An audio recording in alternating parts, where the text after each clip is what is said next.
CPFL Energia ou Copel? Qual das duas é a elétrica mais barata aqui da nossa bolsa? E é sobre isso que eu vou conversar com vocês no vídeo de hoje, onde eu vou mostrar algumas perspectivas de ambas as empresas, meu preço teto projetado e retorno total esperado para as duas empresas. Então, sem enrolação, vamos para o vídeo. Lembrando que nada nesse vídeo é uma recomendação de investimentos e eu já deixo o convite para você se inscrever nesse canal para não perder nenhum vídeo como esse. Primeiramente, a CPFL Energia é uma empresa de energia elétrica completa que ela atua distribuição de energia, onde ela possui 65% do seu EBITDA em relação a esse segmento. Também atua na parte de geração, com 26% do seu EBITDA advindo dessa parte, e transmissão de energia. E a CPFL Energia atua nos estados de São Paulo e Rio Grande do Sul, e são essas as concessões atuais da parte de distribuição de energia elétrica da CPFL Energia. E quando olhamos para a Copel é uma empresa bem parecida, onde 58% do EBITDA da empresa vem da parte de distribuição e transmissão de energia. Ela também atua na parte de geração e comercialização de energia elétrica, e a geração é um segmento muito bom aqui da Copel. Nesse vídeo eu vou focar um pouco mais somente na parte de distribuição de energia elétrica das duas companhias. Quando falamos de distribuidoras de energia elétrica, uma metodologia que é bastante utilizada pela ANEEL são as perdas máximas de energia elétrica. E infelizmente, um dos defeitos aqui da CPFL Energia é que ela possui perdas bem mais elevadas do que o limite regulatório da ANEEL. Todas as outras concessões estão bem acima do limite exigido pela ANEEL. Isso, infelizmente, vai causar com que revisões tarifárias periódicas da CPFL Energia sejam abaixo do que o esperado pela própria companhia, que eles precisam se esforçar para ter menos perdas possíveis de energia elétrica. E quando olhamos para a Copel também passou por isso no passado, em 2023, quando ela foi privatizada. Podemos ver que as perdas totais de energia estavam bem acima do patamar regulatório, que é essa linha aqui em cinza. E ao decorrer do tempo, foi reduzindo essas perdas de energia, ficando abaixo do patamar regulatório, como vocês podem ver aqui. Isso faz com que as revisões tarifárias periódicas sejam também bem acima do que a própria companhia estima. Então isso é bem positivo para o investidor de Copel e também para o investidor de CPFL Energia. Por isso que eu também estou mostrando os pontos negativos da CPFL Energia neste vídeo. E quando olhamos para o investimentos, grande parte das distribuidoras da nossa bolsa estão em um forte ciclo de investimentos e grande parte desses investimentos serão para a parte de distribuição de energia elétrica. Podemos ver aqui em relação à CPFL Energia, onde eles estimam um forte ciclo de investimentos até 2030. Quando olhamos para a Copel também estima um forte ciclo de investimentos. Observe, para 2026 eles estimam 3 bilhões de investimentos, onde 65% será alocado na parte de distribuição de energia. E para 2026 a 2030, eles estimam basicamente 18 bilhões de investimentos. 76% desse montante será alocado na parte de distribuição de energia elétrica, que é onde a Copel vem investindo fortemente nos últimos anos. E todas essas empresas precisam investir acima da depreciação dos seus ativos para assim ter um ganho real de rentabilidade nessas revisões tarifárias. Observe que a CPFL Energia vem fazendo isso nos últimos anos. Podemos ver que os investimentos da CPFL Energia estão bem acima do que a depreciação dos seus ativos. A CPFL Energia vem investindo fortemente e é estimado também pelo mercado melhora e forte crescimento dos resultados, olhando para 2028 em diante, porque principalmente a sua concessão paulista deve ter uma revisão tarifária positiva e de um efeito bem elevado. A Copel também teve esse forte ciclo de investimentos, principalmente depois da sua privatização na metade de 2023. Observe o nível de investimentos da Copel em relação à sua depreciação. Obviamente que ela investiu menos em alguns períodos, mas observe o quanto eles investiram em 2025. A depreciação dos ativos ficou na faixa de 1,5 bilhão de reais, enquanto investiu mais de 6 bilhões de reais, basicamente 4 vezes a sua depreciação, e é isso que é esperado também para a CEMIG, uma forte revisão tarifária para 2028. Então, quando olhamos tudo isso, podemos perceber que todas essas companhias vêm investindo fortemente, principalmente para suas revisões tarifárias que vão acontecer nos próximos anos. e para a Copel já foi nesse ano de 2026. E podemos ver exatamente aqui, onde a Copel reportou ontem esse fato relevante do sexto ciclo de revisão tarifária periódica da Copel Distribuição. E a atualização da parcela B foi de 8,58%. E o que significa a parcela B? É a revisão tarifária para a distribuidora, porque a parcela A é a revisão tarifária de custos dessa distribuidora, que seria a compra de energia elétrica, o uso de linhas de transmissão, teve um reajuste de 20%, mas para a Copel teve um reajuste de 8%. Quando consideramos que todo ano existe o reajuste tarifário, que basicamente são esses custos de energia elétrica e também atualização pela inflação desses ativos, podemos já afirmar que esse crescimento que a Copel deve ter na sua parte de distribuição será de 8,58% acima da inflação. Então é um crescimento extremamente elevado para uma simples empresa de energia elétrica. E quando comparamos aqui com a CPFL Energia, observe os eventos tarifários que vão acontecer na companhia e observe principalmente a parcela B, que é a parcela para a distribuidora. A CPFL RGE, que é a parte do Rio Grande do Sul, terá um crescimento de 1,74% positivo. E quando olhamos para a CPFL Paulista, que também é uma concessão bem grande aqui na CPFL Energia, teve uma queda de 1,33%, principalmente pela queda do IGPM e do IPCA no período. Então isso faz com que tenha também uma revisão tarifária negativa para a concessionária de energia. Aqui vocês podem ver o EBITDA por distribuidora. As mais importantes são a CPFL Paulista, por isso que vai ter uma queda de resultado no curto prazo para essa concessão, e a CPFL RGE, que é aquela que eu mostrei que vai ter um reajuste tarifário positivo. E esses fortes investimentos que ambas as companhias vão fazer devem sim aumentar a alavancagem de todas essas empresas. Observe que a CPFL Energia possui atualmente uma dívida líquida sobre EBITDA de 2,31 vezes, que é um nível de endividamento bem controlado, com 70% desse endividamento atrelado ao CDI e 29% pelo IPCA. E quando olhamos para os dividendos da CPFL Energia, em grande parte do tempo ela paga mais 70% do seu lucro em dividendos, e observe que para 2026 foi um payout de 90% e para 2027 eles têm um payout mínimo de 50% e os outros 50% vão depender da alavancagem. Então, como ela vai investir bastante para os próximos anos, essa alavancagem deve sim aumentar para os próximos anos, mas eu acredito ainda em altos pagamentos de dividendos para a CPFL Energia. E quando olhamos para a amortização da dívida da CPFL, observe que grande parte dessa dívida está para 2026, comparativamente ao caixa da companhia, e também ela tem outra grande dívida para 2028. Mas maior parte dessa dívida está alongada para mais do que 2031. E quando olhamos para os pagamentos de dividendos, a CPFL Energia, em geral, tem a datacom dos seus dividendos sempre em abril de cada ano e foi pagando ao decorrer do ano. Então, o próximo dividendo da CPFL só deve acontecer em 2027. E quando olhamos para a Copel possui um endividamento maior do que a CPFL Energia, na faixa de 2,8 vezes de dívida líquida sobre EBITDA, e 63% dessa dívida está atrelada ao CDI. A Copel estudou para ter uma estrutura ótima de capital, onde eles acreditam que a alavancagem perfeita para eles é ter uma alavancagem na faixa de 2,8 de dívida líquida sobre EBITDA, para assim ter um payout mínimo de 75% do lucro líquido do período. Essa referência média vai ser sempre 2,8 vezes, mas com essa margem de mais ou menos 0,3. Quando olhamos para a amortização da dívida da Copel, ela possui um caixa bem mais robusto do que o CPFL Energia, e as amortizações da dívida são bem controladas olhando para mais de 2031. Então, basicamente, esse caixa consegue amortizar diretamente até 2028, só utilizando o caixa. A dívida na Copel é mais elevada, mas eles possuem um caixa também bem mais elevado. Grande parte da dívida da Copel está alongada para mais do que 2031.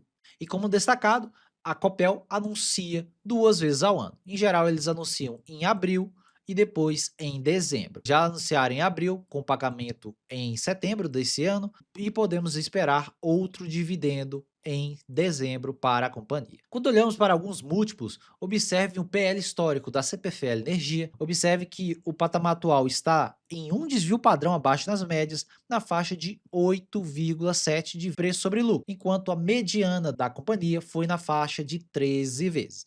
Então ela é uma empresa privada controlada por uma estatal chinesa, a State Grid, mas existe, na minha visão, muito pessimismo do mercado em relação à companhia, investindo e alocando muito bem o seu capital. Então, na minha visão, existe sim um bom desconto aqui na CPFL Energia, principalmente olhando para o indicador PL. E o histórico do dividendo da companhia, observa o forte crescimento dos dividendos, principalmente depois que a State Grid assumiu o controle da companhia. Em geral, a CPFL paga mais de 7% de dividend yield, principalmente olhando para depois de 2022, que são aqueles múltiplos que eu mostrei para você. O mercado está muito pessimista em relação à companhia. E o retorno total dos últimos 10 anos, lembrando que retorno passado não é garantia de retorno futuro, mas observe que a companhia teve sim um excelente retorno olhando para a janela de 10 anos aqui. 339% de retorno total, o que foi basicamente 16% ao ano desses últimos 10 anos.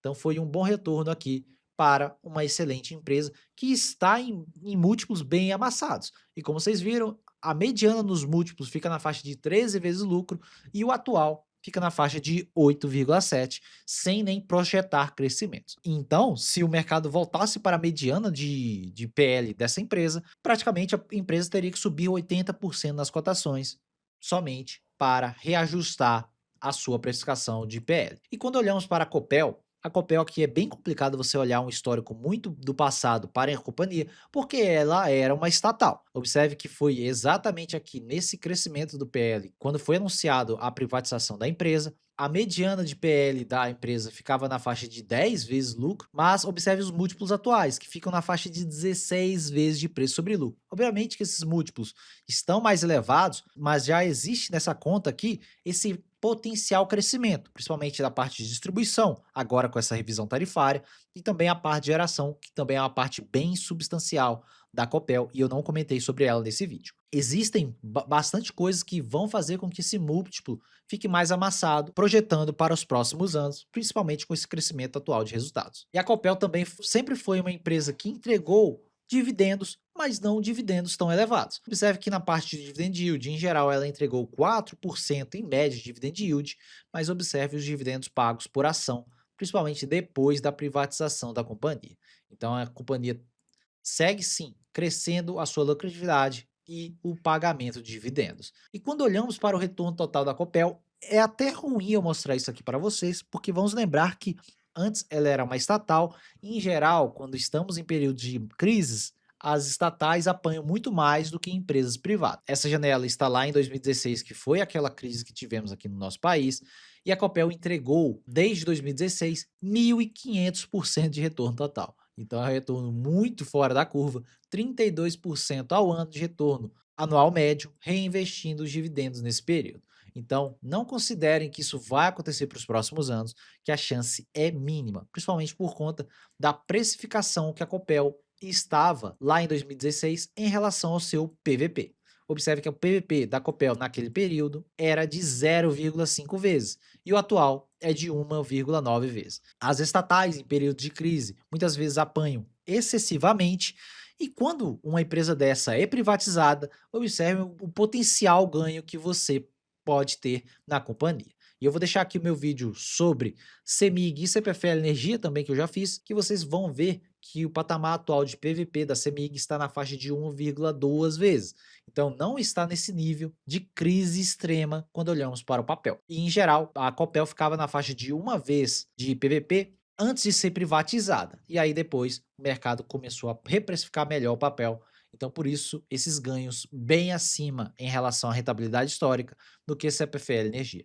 CPFL Energia estava cotada 2,5 vezes de PVP ali em 2016. E quando olhamos para preço teto de dividendos, observe que para a CPFL Energia, eu estimo 10% de dividendos para 2026 e 2027. O potencial da CPFL está principalmente em 2028. Então, lá que deve acontecer a revisão tarifária da sua concessão paulista, aumentando ainda mais a lucratividade da companhia.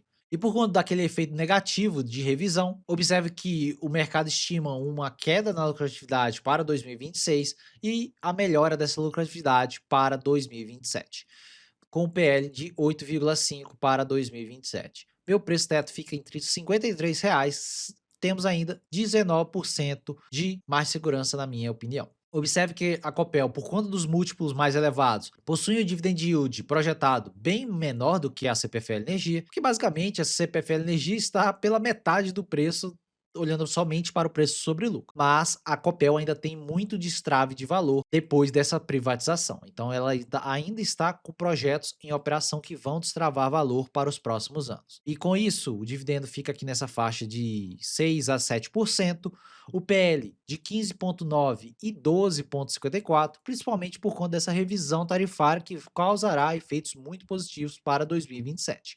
Preço teto 16,50, 10% de mais segurança, considerando esse payout de 85%. E quando olhamos o retorno total no preço da ação, observe que eu considerei uma taxa de crescimento bem baixa aqui para a CPFL, de 6,5%, principalmente por conta desses efeitos negativos no curto prazo do IGPM e do PCA que eu mostrei para vocês.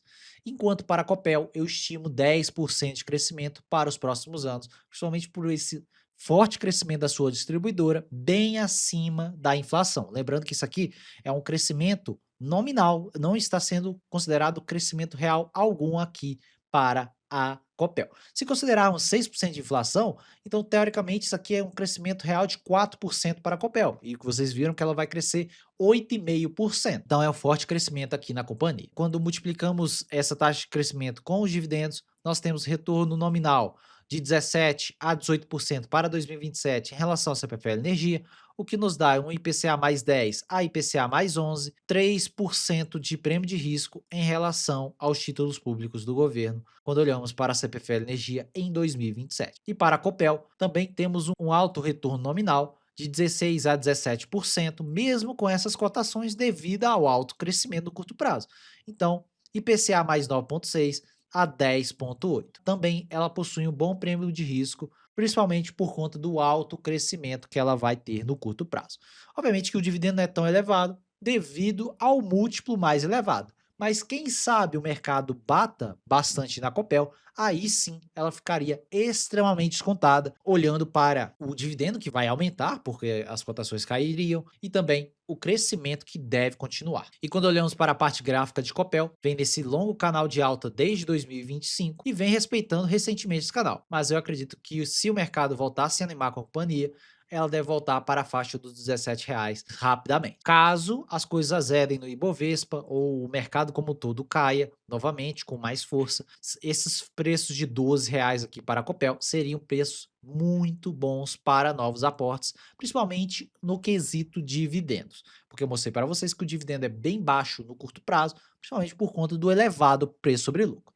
Então, se ela cair aqui, com certeza o retorno total estimado na ação ficaria na casa ali de IPCA mais 12 ou IPCA mais 14. E quando olhamos para a CPFL Energia, a CPFL também está nesse longo canal de alta, e se o mercado se animar mais para a companhia e reprecificar ela, pelo menos para a mediana de PL dela, não duvido da CPFL voltar para a faixa de R$ 60, aí ela estaria naquela mediana de PL que eu comentei com vocês, na faixa ali de 10 a 12 vezes lucro. Então, o preço atual, basicamente o mercado está totalmente pessimista, colocando ela no PL de 8,5 vezes aproximadamente. Olhando para os próximos anos, realmente a precificação atual da CPFL Energia bem mais amassada do que a Copel. Então é isso, pessoal. Um vídeo bem completo aqui comparando as duas empresas. Obviamente que a Copel tem mais destrave de crescimento para o curto prazo, mas a CPFL Energia hoje tem múltiplos mais amassados, principalmente por elevado pessimismo. Obviamente que alguns pontos da companhia estão ruins, como perdas de energia e tudo mais, mas eu acredito que isso pode ser sim melhorado para os próximos anos, assim como uma boa revisão tarifária em 2028 na concessão paulista. Então já deixa aqui seu comentário. Se você tem alguma dessas duas empresas na sua carteira, qual delas você tem? Se você também tem CEMIG, já deixa seu comentário para eu saber. Eu pessoalmente só tenho CPFL Energia na minha carteira, então já deixa o comentário para eu saber. Se você for novo por aqui, já se inscreva nesse canal para receber mais vídeos como esse e já deixa o like para ajudar na divulgação do vídeo e do canal. Meu nome é Thiago Cardoso e eu te vejo no próximo vídeo.